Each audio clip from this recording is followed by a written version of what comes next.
All right, so obviously the topic is microphones, and the point is, if you're going to go into pro audio or be a professional musician of any sort, you should be able to tell the difference between the various types and use them effectively. And our purposes here will be to define mics, differentiate between dynamic and condenser mics, which are the two main categories. And then we'll talk about pickup patterns, which is how a microphone listens. And then we'll see if we can show how to apply microphones in various recording scenarios. And we'll list the 4 basic microphone techniques. Nice and simple. Define, differentiate, and show some useful techniques. At bottom, microphones are transducers, which means that they are devices that convert one form of energy into another. And in the case of microphones, it converts acoustic energy into electric energy.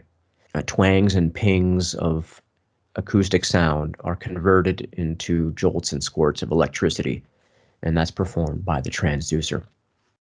And in the pro audio realm, there are microphones, obviously, but there are also pickups and tone wheels and loudspeakers. And these are all devices called transducers, which convert one form of energy into another. This is how we produce analog audio. Now, conveniently, there's not a million different ways to do this. There appears to be just 2. So transducers are either working off of electromagnetic induction or from variable capacitance. Okay, so the point now will be to explain these 2 electrical maneuvers, and we'll begin with electromagnetic induction. So electromagnetic induction is a physical phenomenon resulting from the interaction between a conductor and a magnetic field. So if you take a conductor like copper, silver, or gold, these metals that can maintain an electron buildup, you take a piece of metal and you just pass it back and forth through a magnetic field, like from a magnet, you get an electromotive force, which is a buildup of electrons, and we usually call that a voltage. A wall outlet has a voltage. So you can think of it simply as that the microphones using electromagnetic induction are creating a voltage, which is convenient because that's what we need for analog audio. And so here it is one more time, right? You take a coil of copper, you take this piece of metal, and you just move it back and forth between the north and south poles of a magnet, you get electricity. It was the first electric phenomenon discovered after Ben Franklin flew the kite in the lightning storm. Then in the 19th century, Michael Faraday discovered this, a British scientist. And this is what's operating inside the electric motor in a vacuum cleaner. And that's an electromotive force. And this is how a dynamic microphone works. It just exploits this simple truth of the universe by positioning a coil of copper wire affixed to a diaphragm between the poles of a magnet. So a diaphragm is a thin sheath of material. Imagine like a piece of cellophane or saran wrap. It's real thin, and if you hold it real tight, it's susceptible to the back and forth movements of sound pressure. Now imagine if you have affixed to this piece of cellophane a coil of copper and you place it between the north and south pole of magnets, you're going to get electricity every time. So a dynamic microphone is the one that exploits this. So this is the normal handheld stage mic. Very common. We usually call them dynamic mics. Sometimes they're also called moving coil microphones, and I've also heard them simply called coil mics. And hence the name. It's just a coil of copper, which is at the heart of this capsule. Once again, this is a microphone that works from electromagnetic induction, a nice and simple electrical principle. Okay, and now the other way that a transducer can work. They can also work via capacitance, which is the ability of some metallic materials to store an electrical charge. Once again, an electrical charge is just a buildup of electrons, a voltage. So when you have 2 pieces of some metallic material and they're placed very near one another and they're wired up with a battery, so you take like thin sheets of metal and then you position them right in proximity to one another, and then they are wired to a battery. Such a system maintains a voltage. It just has a static voltage. 48 volts is what it is for a microphone.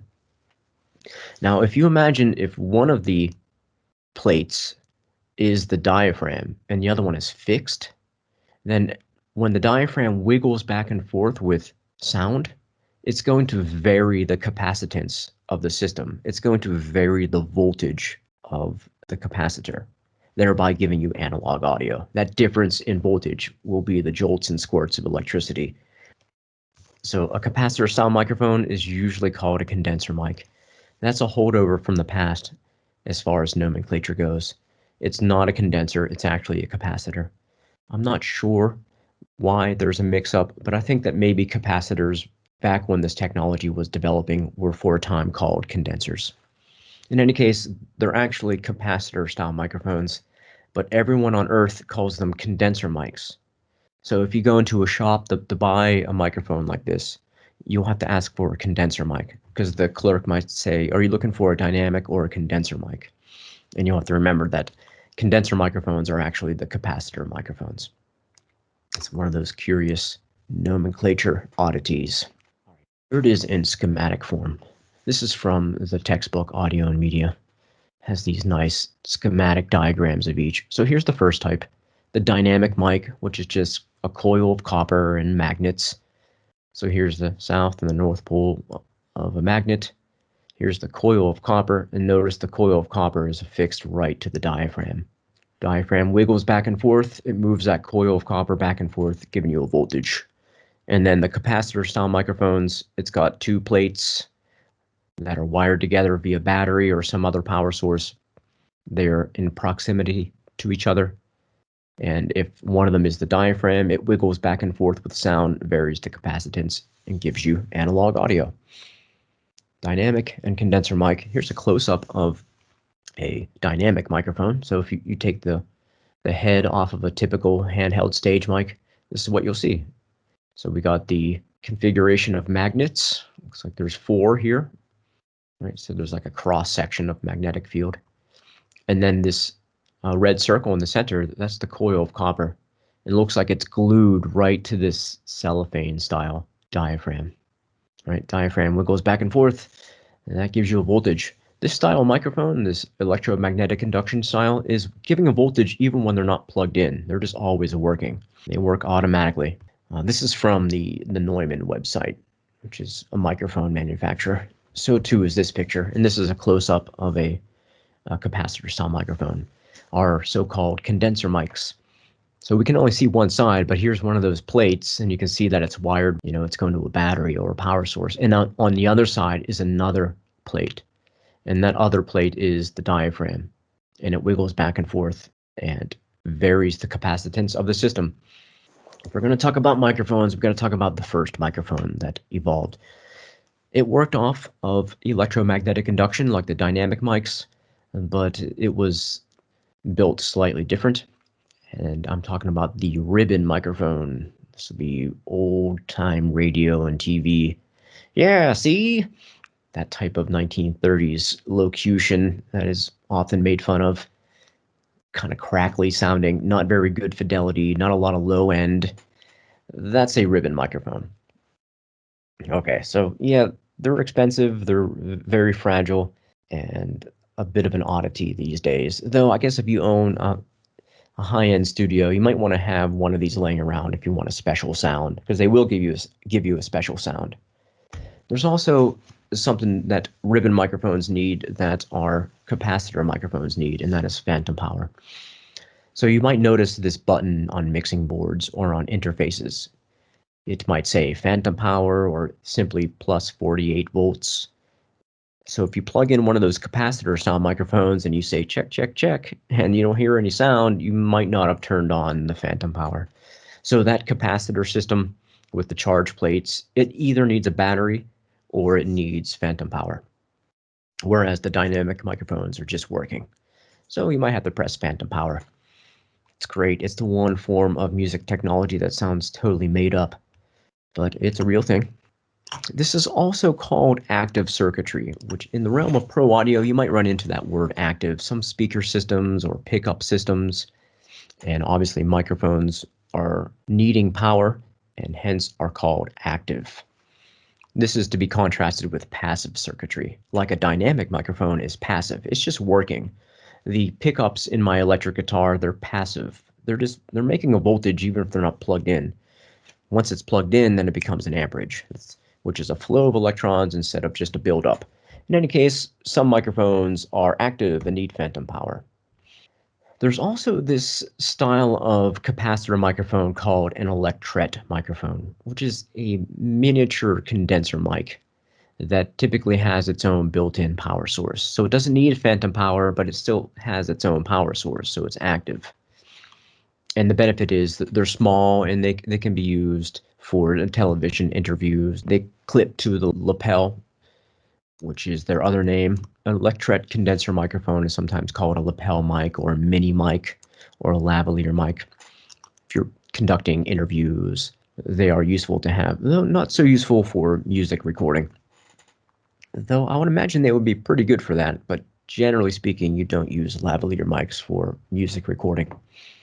Okay, so the electret and the ribbon mics, we sort of have to mention them, but our primary mics are going to remain just the classic dynamic and the classic condenser microphone. These are the realm of music technology. So let's take a look at some of the differences here so that we're real clear. The dynamic microphones, the one here on the left, it works from electromagnetic induction, and the condenser microphones work from variable capacitance.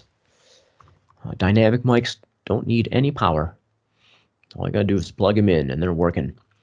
The condenser microphone, on the other hand, that requires power, either from a battery source or from phantom power, which comes from your mixing board. Dynamic microphones are quite durable. I'm not recommending that you do this, but you can essentially just toss one down the stairs, walk to the bottom of the staircase, pick it up, put it on a microphone stand, and it works fine. Capacitor style microphone, on the other hand, is very fragile. If you were to drop it, there's a good chance it would break. So don't drop your mics of any variety, but especially don't drop your capacitor microphones. All right, the dynamic microphones, they produce a somewhat dull and undetailed sound, though they are good at close range. You get a little bit further away from them, though, the sound becomes quite dull. A condenser microphone, on the other hand, produces a brilliant and highly detailed sound. I'm speaking into a condenser microphone now. It's a pretty good one, and its fidelity is probably pretty good. If I were using a handheld stage mic, there's a good chance there wouldn't be as much bass and high-end response. As a result, the dynamic mics are really only good at close range. That's why you always see the singers holding them in their hand right up to their mouth. But a capacitor style microphone, it's useful at a close range or at a distance. As far as their names go, we usually go with dynamic or moving coil, or like I said, you can just call them coil mics. And then the capacitor style microphones or condensers, or those in the know will say capacitor. But if you go to a music shop, just ask for a condenser microphone. As a rule, capacitor microphones are much more sensitive than dynamic mics. And capacitor microphones are usually used in the studio, and dynamic mics are usually used on stage. Though that's not hard and fast rule, it's just a generalization. For the most part, you're going to be finding dynamic mics on stage. Due to the high volume and the propensity of feedback, a slightly less sensitive microphone is useful. Whereas these guys are so hot and sensitive, you put one of these turned up full blast on a stage with loud volumes and drum sets and brass instruments, you might get some feedback. So now let's talk about the way that microphones listen. Now that we know what they are, and the way that a microphone listens is referred to its polar response pattern. And there are three categories of polar response pattern. There is omnidirectional, which means the microphone picks up sound from all directions. Imagine just a orb of sensitivity emanating from the center. That's omnidirectional. There is bidirectional pickup patterns, which have two hemispheres of sensitivity. You can think north or south or east and west. And then finally, there are unidirectional microphones, ones that pick up from one direction. All right, so omni, bi, and unidirectional. These pickup patterns, are unrelated to the microphone's operating principle. So this doesn't have anything to do with dynamic or condenser. Both styles can have any of the pickup patterns. What it depends on is ports behind the mic's diaphragm to equalize air pressure or not equalize the air pressure. As I understand it, the atmospheric pressure on either side of the diaphragm is what guides the type of polar response pattern. So it's in the construction physically of the capsule and the microphone itself, how they create these pickup patterns. Some microphones can have all three and have a switch. I'm not sure how that functions, but it must have something to do with adjusting the air pressure in front of and behind the diaphragm. Now, the most common polar response pattern is this unidirectional, because it's the most practical for musical purposes, especially because it picks up sound coming from one direction, right? Imagine the sound coming in from this direction, but it rejects sounds from the back and from the sides. So that's good. You pick up this one instrument, but you reject the sounds of these other instruments. So if you imagine if you had an ensemble mic'd up, that might be useful. It's so common that it also has a specialized name that we generally use, and that is cardioid. Cardioid, cardio, like heart. So it's kind of shaped like a heart, not the Valentine's Day heart, but like the organ of the heart. So that's why it's called cardioid. And it also has several variants with gradually diminishing focal widths. It gains these extra names. We have supracardioid and hypercardioid. If you notice though, as it becomes this tighter pickup pattern, it starts to grow a tail, and then eventually the tail in the back becomes so large it's just bidirectional. So this is a matter of equalizing that air pressure until it's, I guess, it's the same on either side of the diaphragm, and you get this gradation of pickup patterns. Okay, so this cardioid is the most useful, and it's the most common. It's just one hemisphere of sensitivity, rejecting sounds from the back. Now you can imagine you have this microphone pointing at this guitar amplifier and this one pointing at this guitar amplifier. And it's only capturing the sound from each of those amps. There might be some leakage, but it's going to give you pretty good separation. So you can see that a cardioid polar response pattern is very useful to isolate sound in a noisy environment. If you're micing a band, say. If you're micing a band, you've got to make sure that you're not using omnidirectional microphones, or you're just going to get sound from everywhere and not have any separation. The hyper and supracardioid pickup patterns, they don't have too many musical applications, but you will see them in the realm of film or field audio. So a shotgun microphone, so-called because it's kind of got a barrel like a gun, is a super or hypercardioid pickup pattern. That means you can really get the sound from what you're pointing at, like a laser. Like I'm pointing at this, and it's got like a laser pointer. It's like, that's where I'm getting my sound. So you can imagine it might be useful for film or interviews. Here it's attached to the top of this camera. If you take a shotgun microphone and you point it into the apex of a parabolic dish, it becomes very, very directional and sensitive. It essentially becomes a piece of spy gear. The sideline from the football game, you can hear what the players are saying in the huddle, some 25, 50 yards away. That's a parabolic microphone.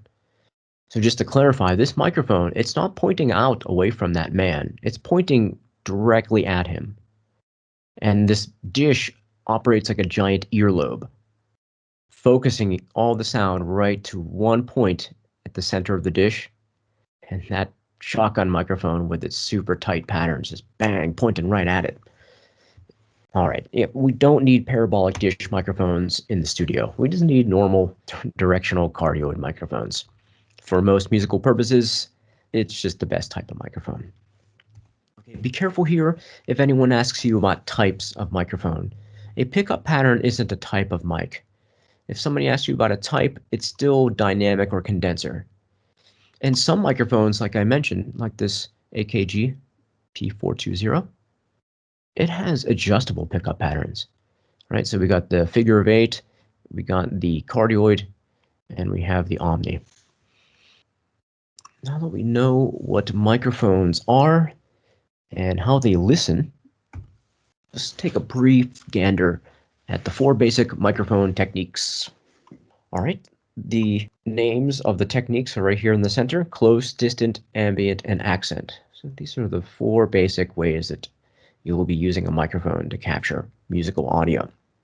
So close miking is when you position the microphone close to the source, usually between 1 inch and 1 foot.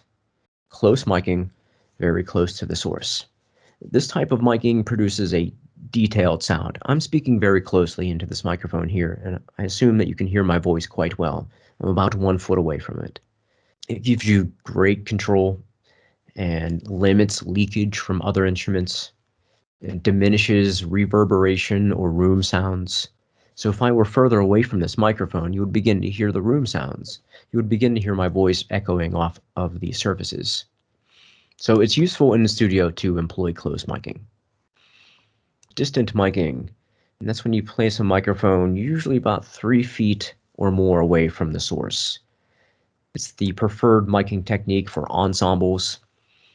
And the point being is, if you want to capture the blend of multiple instruments playing together, then you'll have to back up and try to get a broad scope audio sound with distant miking. It's used when all the sounds of the ensemble want to be recorded at the same time, like a choir or a jazz band. Okay, so now these other 2, ambient and accent. Let's take the ambient miking first. Ambient miking is purposed towards capturing the space. So the microphones are positioned at such a distance that they begin to capture the reflected room sounds before they capture the direct sound. All right, so you can imagine you're so distant from the source that you're actually just getting the source echoing off the walls.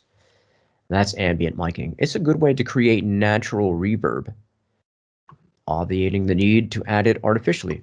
So some rooms might sound so good that you might want to mic ambiently.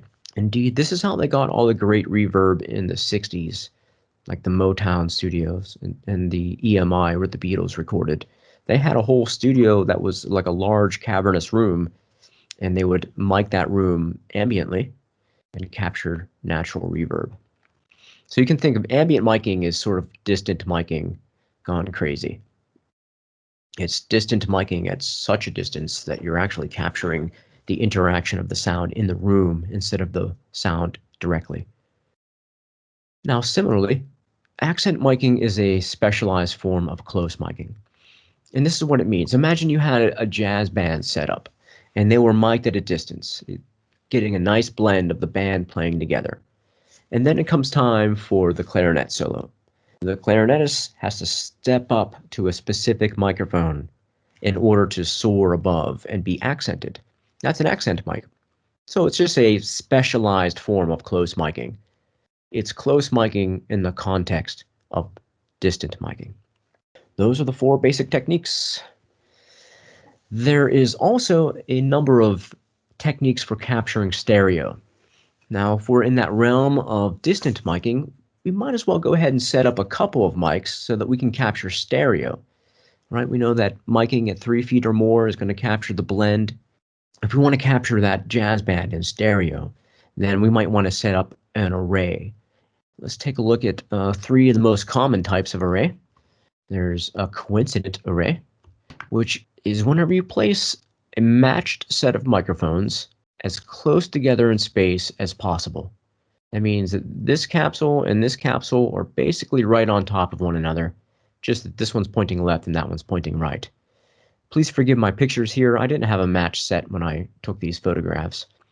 And I've been trying to make my presentations with my own material and not just use pictures from the internet. So I took these pictures myself, but as it happened, I didn't have a match set. So to clarify, you should have a matched set of microphones if you're going to set up an array. In any case, the coincident array positions the capsules as close together in space as possible. It gets a nice, clearly detailed character of stereo, and as a benefit, it's mono-compatible. So if at any point during your project you decide, hey, listen, that distant mic, I don't want it in stereo anymore, I just want a mono sound, it just can convert without any phase cancellation. Okay, on to near coincident miking. So now we have the microphones pretty close together in space, but now they are spread out, right, maybe 3 to 6 inches. And this captures a more spacious character of stereo, maybe a little more hyper-real character of left and right, but it's going to be less mono-compatible if at any point you want to convert.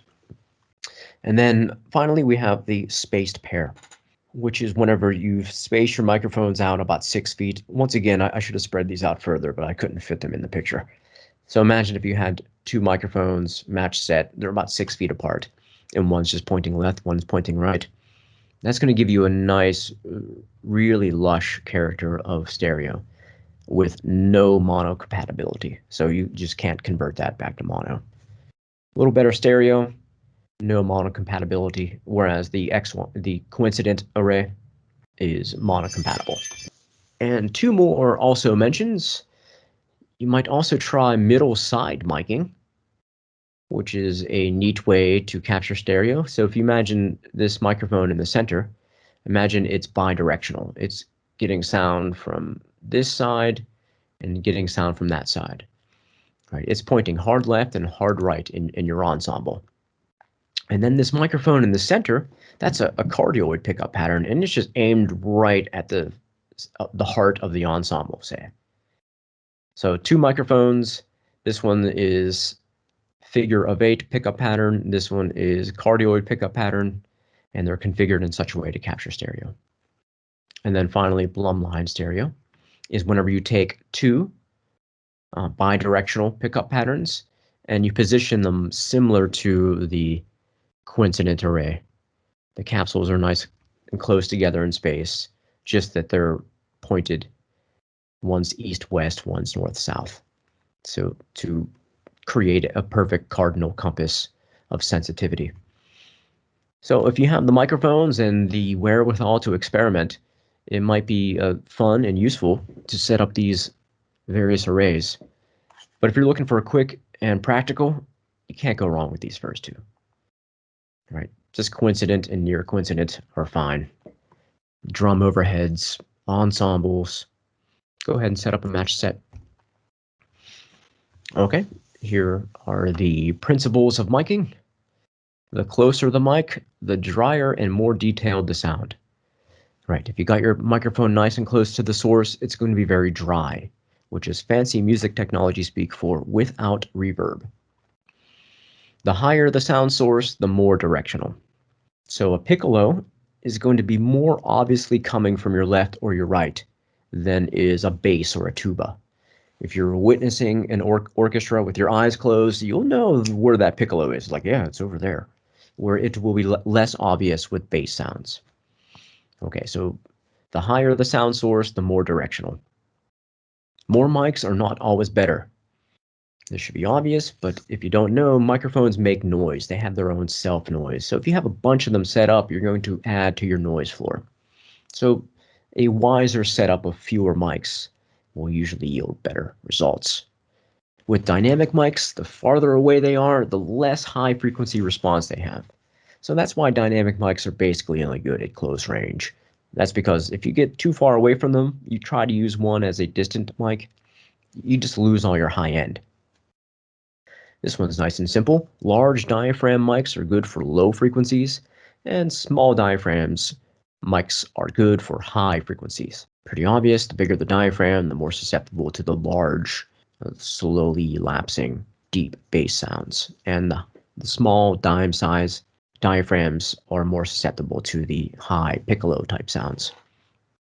And finally, loudness and perspective are different. So if you want to place something in depth perspective, then ambience is the key, not loudness. Right? You want your background singers to be behind the upfront lead vocal. Then it's not always volume. You might want to have it still basically matched up volume-wise. The best way to make it in the back of the room, perspective-wise, is to go ahead and add some ambience. Go ahead and add that distant mic or those ambient mics that you set up. And that will provide you some scale and scope. Here's my summary. There are two types of microphone, dynamic and condenser. Dynamic microphones operate via electromagnetic induction, are durable, good at close range, and produce a slightly dull, undetailed sound. Whereas condenser microphones operate via variable capacitance, require phantom power or battery power, are good at close range or at a distance, and produce a highly detailed, brilliant sound. There are 3 basic microphone pickup patterns: omnidirectional, bidirectional, and unidirectional. And finally, there are 4 basic microphone techniques: close, distant, ambient, and accent. Okay, hope you enjoyed that. If you have any questions, please feel free to reach out to me.